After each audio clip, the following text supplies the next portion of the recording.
vamos a dar inicio para que nos rinda el tiempo y también para respetar el espacio que separaron para este entrenamiento, ¿vale? Listo, vale.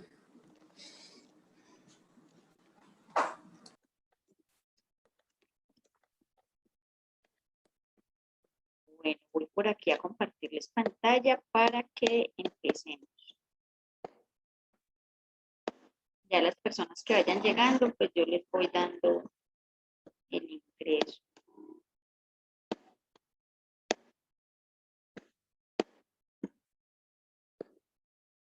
Listo. Bueno, entonces, ahora sí, bienvenidas a esta clase en vivo de diseño y gestión de proyectos educativos. La idea es que este entrenamiento les pueda aportar a los licenciados y a los profesionales que desean postularse a cargos como coordinador o director de instituciones educativas, que conozcan un poquito de la estructura documental que tiene un proyecto educativo institucional y otros pilares que les van a ayudar a dirigir instituciones, ya sea de educación básica, primaria, básica, secundaria y media, e incluso instituciones de educación para el trabajo y el desarrollo humano. ¿Listo? Entonces vamos a iniciar. Me presento, mi nombre es Liliana Díez, soy educadora de vocación, experta en creación de contenidos curriculares, soy consultora de proyectos educativos desde hace algunos años. Realmente inicié en la docencia como docente de hora cátedra en el área de ciencias, gracias a mi carrera de pregrado que es Ingeniería en Alimentos, pero una vez empecé a impartir las clases, pues realmente me gustó mucho. Además de que sentía mucha gratitud en este tema de la educación. Tengo un ejemplo que es una familia en la cual existen muchísimos docentes, empezando por mi madre, que lleva 43 años vinculada con la docencia desde el sector público. Entonces, una vez empecé con las clases, pues ya no pude desvincularme porque fue demasiado grato esta labor y es muy distinto a todas las otras profesiones y lo que uno puede desempeñar en otras organizaciones. ¿Listo? Entonces, una vez me desarrollé como docente, pude postularme a cargos de coordinación académica y luego con ese aprendizaje alcancé a dirigir instituciones educativas, digamos, de programas técnicos durante 2 años y medio, y luego pasé a la consultoría de proyectos educativos, ¿sí? Desde el año 2019 realmente estoy liderando mi propio instituto, el cual ayuda a docentes a perfilarse en ciertas áreas.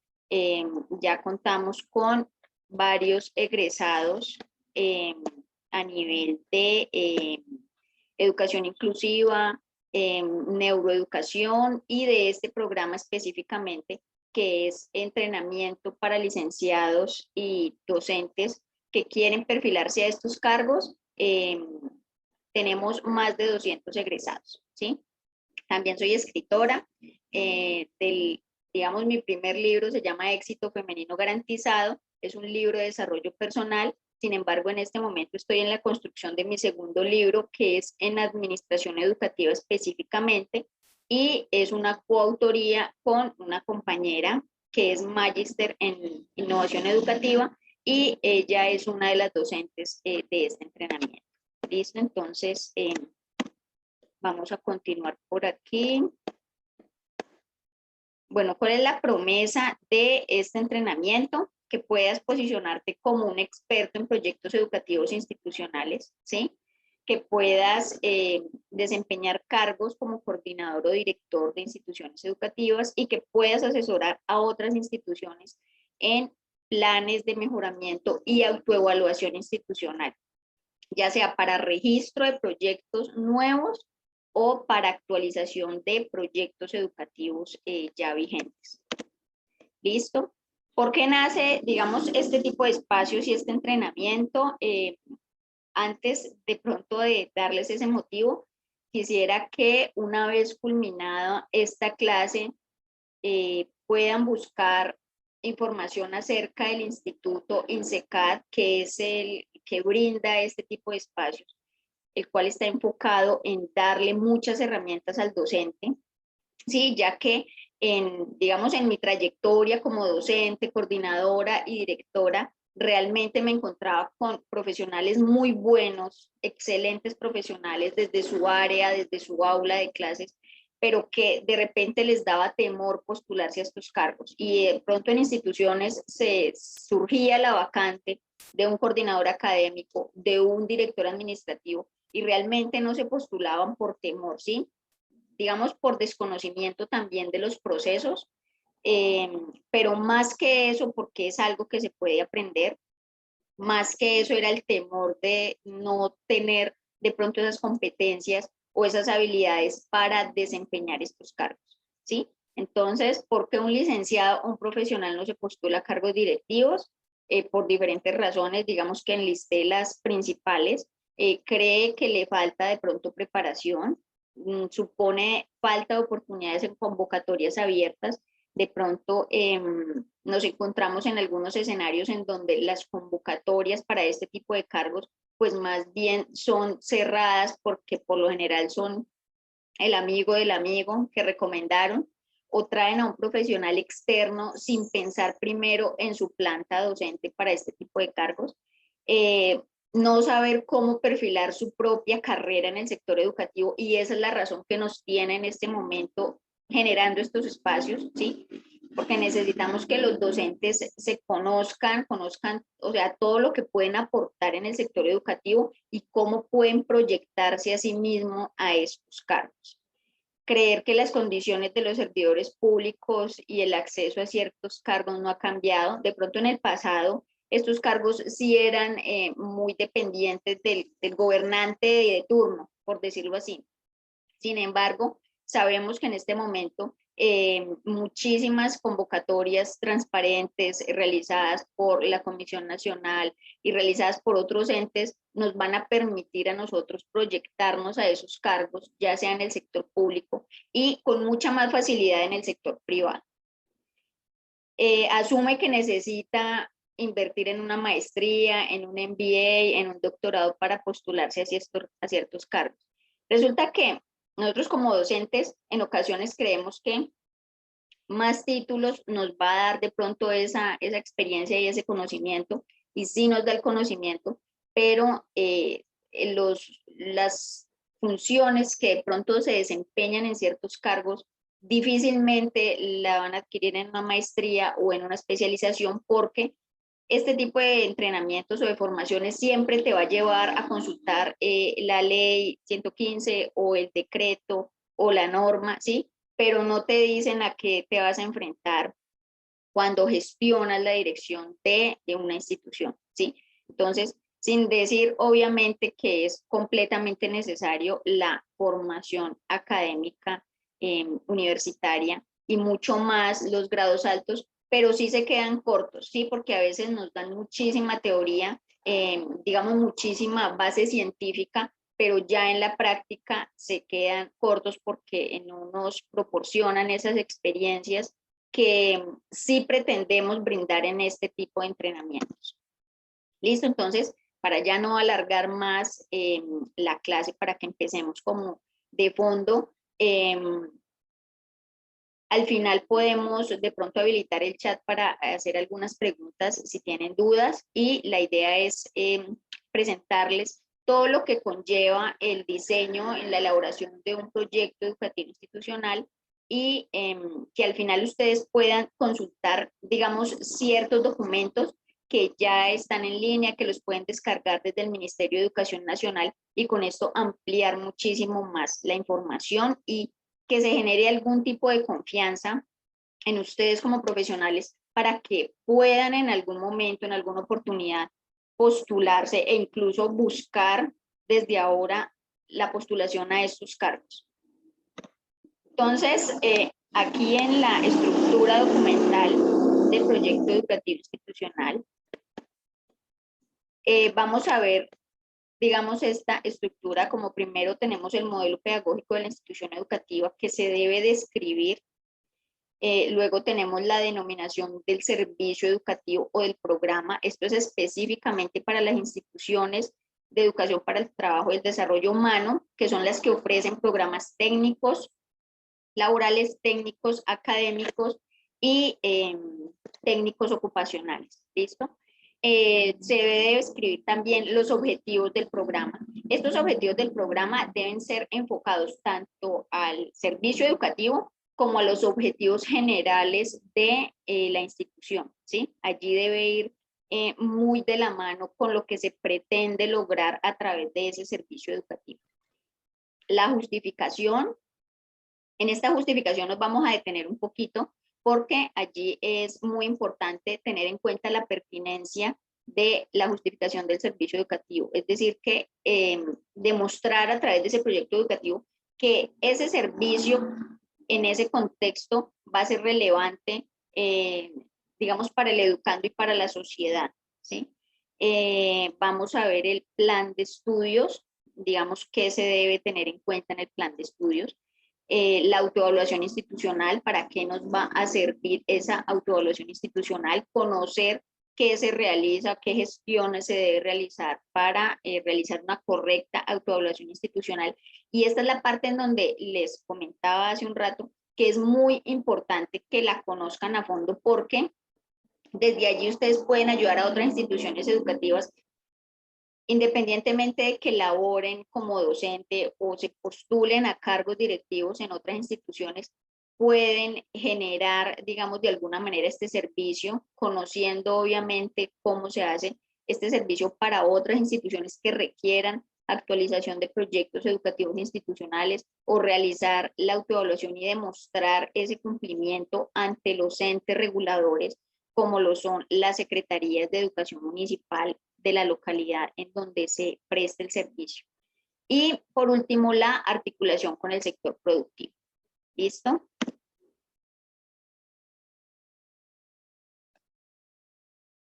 Parece que así, listo. Entonces, dentro de la metodología pedagógica de la institución se debe definir los principios y los fines de la institución. Obviamente aquí también se va a describir esa estrategia pedagógica y debe ser muy coherente con lo que se va a implementar dentro de las competencias que va a desarrollar el educando, ¿sí? Entonces, textualmente se debe de describir la misión de la institución, la visión, los objetivos generales, los objetivos específicos y el modelo pedagógico. Estos objetivos generales y específicos deben ir de ambos, tanto de la institución educativa como del programa o del servicio que se pretende ofrecer en el contexto, ¿sí? Digamos que aquí es muy importante tener un marco teórico que vaya describiendo de manera secuencial, no solo, digamos, una redacción en donde la institución muestra en su misión que pretende formar seres íntegros, no, sino que sea muy enfocado y digamos muy unido hacia la estrategia pedagógica que va a utilizar, ya sea metodologías activas, aprendizaje basado en proyectos, o si es de pronto una teoría constructivista, ¿sí? Entonces debe ir muy enfocado y muy de la mano. La denominación del servicio educativo o del programa específicamente es o se refiere al nombre que recibe el programa.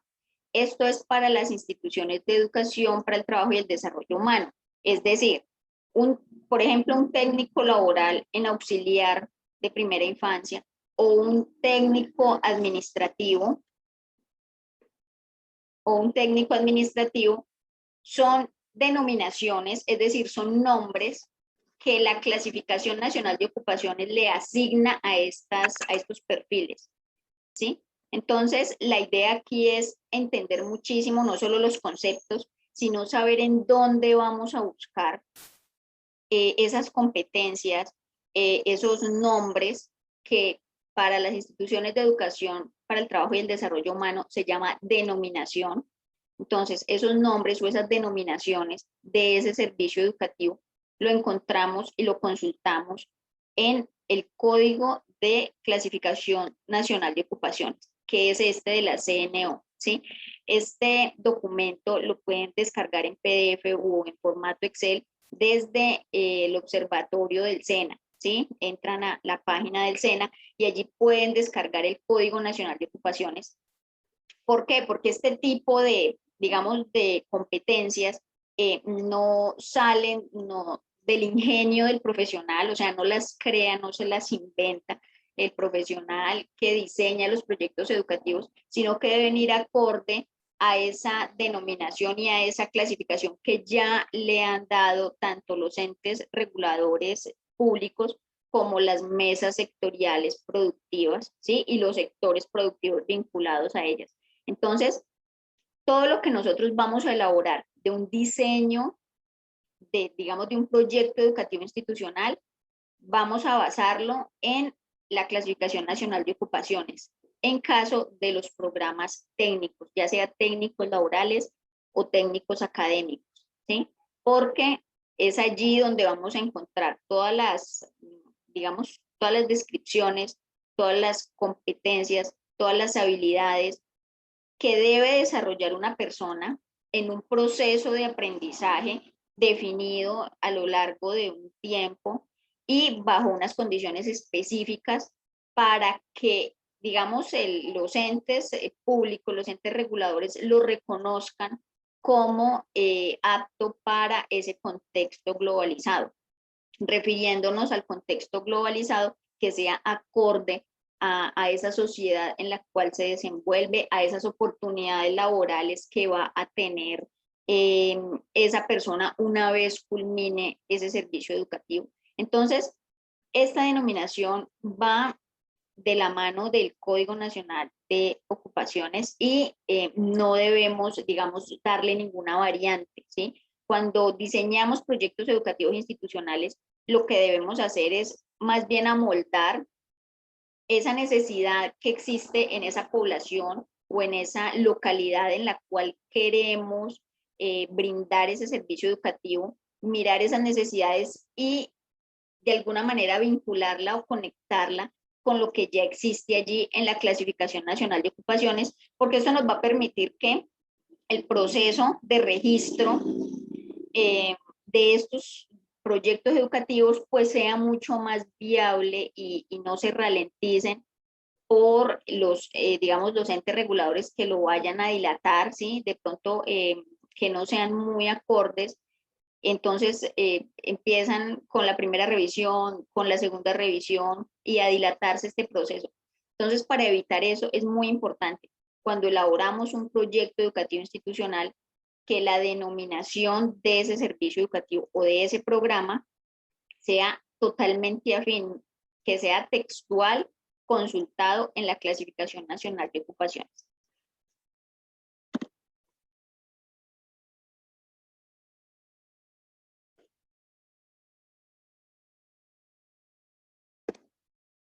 Listo, llegamos a la justificación. Resulta que en la justificación debe ser elaborada a partir de la pertinencia, tanto de la oferta del servicio educativo como de la implementación y desarrollo del proyecto educativo institucional, ¿sí? Entonces, ¿cuál es la clave aquí dentro de la justificación? Dentro de la justificación se debe describir que ese proyecto que se pretende brindar y ese servicio que se pretende brindar sí se necesite en esa población y en esa localidad que se va a brindar, ¿sí? Que no nos estemos inventando, por decirlo así, un servicio educativo que no se requiera. O peor aún, un servicio educativo que a las personas cuando culminen ese proceso de aprendizaje no vayan a encontrar esas oportunidades laborales ni ese desarrollo personal que necesitan o que se les prometió en el servicio educativo, ¿sí? Entonces, una de las cosas que más regula, digamos, los entes, las secretarías de educación municipal y en ocasiones el Ministerio de Educación Nacional, es específicamente que esa justificación nos describa, nos demuestre más bien que sí es pertinente ese servicio educativo y ese programa que se va a realizar en esa localidad y que sí va a ser útil para esa sociedad, para su sector económico, para su sector social. Digamos que es mi opinión personal, ¿sí? Es mi percepción personal Solo quería compartírselas porque quiero transmitirles que en esa justificación, cuando se elabora un proyecto educativo, cuando vamos a asesorar una institución, en esta parte nos apoyemos muchísimo en la pertinencia y nos apoyemos muchísimo, digamos, en esos estudios de mercado que nos permitan demostrar que sí se necesita y que sí se requiere ese servicio educativo y que va a ser benéfico para esa sociedad. Bueno, acá en el plan de estudios, resulta que en el plan de estudios, lo que debemos describir básicamente es la apropiación de los conocimientos y de las habilidades de ese perfil ocupacional que pretendemos desarrollar a través del proceso de aprendizaje. ¿Qué pasa con esta apropiación de conocimientos y habilidades? Estas, digamos, estas competencias se van a ver reflejadas en la Clasificación Nacional de Ocupaciones.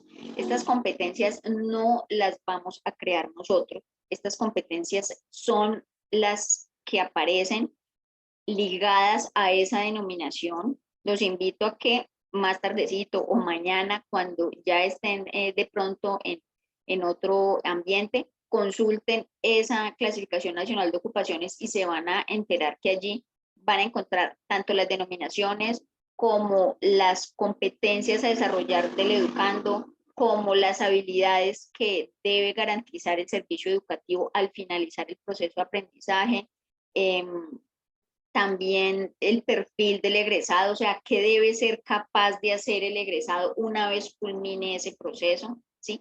Y en este plan de estudios es supremamente relevante describir tanto los criterios de evaluación que se van a utilizar o que se van a exigir más bien al educando en ese proceso de aprendizaje, como las estrategias y los instrumentos de evaluación que van a utilizar tanto la institución como los docentes.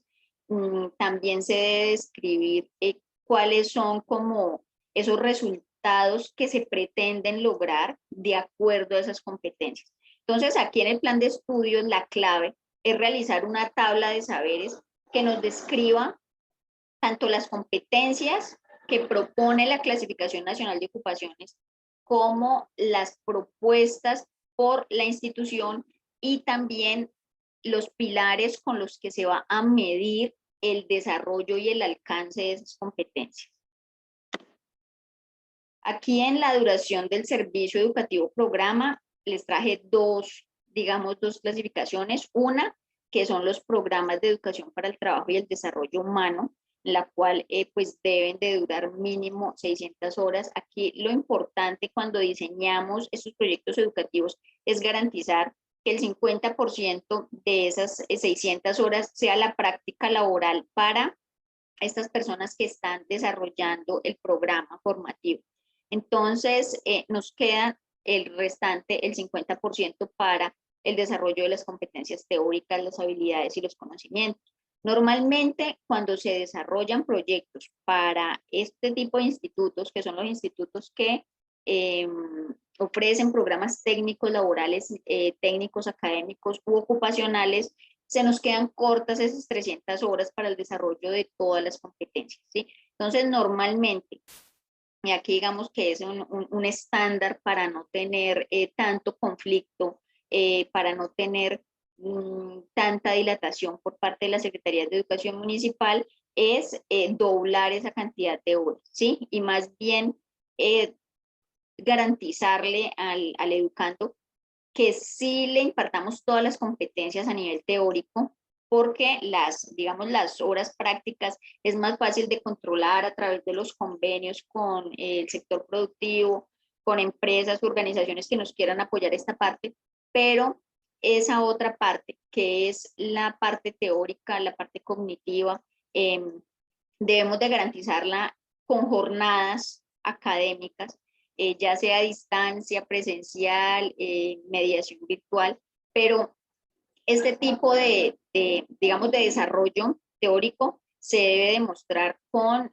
asistencias, ¿sí? Lo que solicita normalmente la Secretaría de Educación es demuéstreme que el docente sí dio tantas horas a la semana, demuéstreme que el estudiante sí asistió a esas horas a la semana, o mensual o semestral. Pero entonces en esta parte es supremamente importante cumplir con esa cantidad de horas. Para los programas de educación para el trabajo y el desarrollo humano son mínimo 600, de las cuales el 50%, es decir, 300 horas deben ser para práctica laboral. Y para la educación continuada, más conocida como la educación informal, pues sencillamente es un máximo de 160 horas. Realmente este tipo de programas pues es más de actualización y de refuerzo de ciertas competencias en las diferentes áreas. Y digamos que aquí en la duración del servicio educativo depende muchísimo de lo que queremos lograr. Por ejemplo, para los proyectos educativos que son, digamos, de educación básica, primaria, básica, secundaria y media, este tipo de proyectos sí requiere que nos rijamos no por horas, sino de pronto por ciclos o por las anualidades que normalmente exige, la cantidad de semanas que exige Secretaría de Educación. Y esta parte pues ya la van a ver más a fondo dentro del entrenamiento.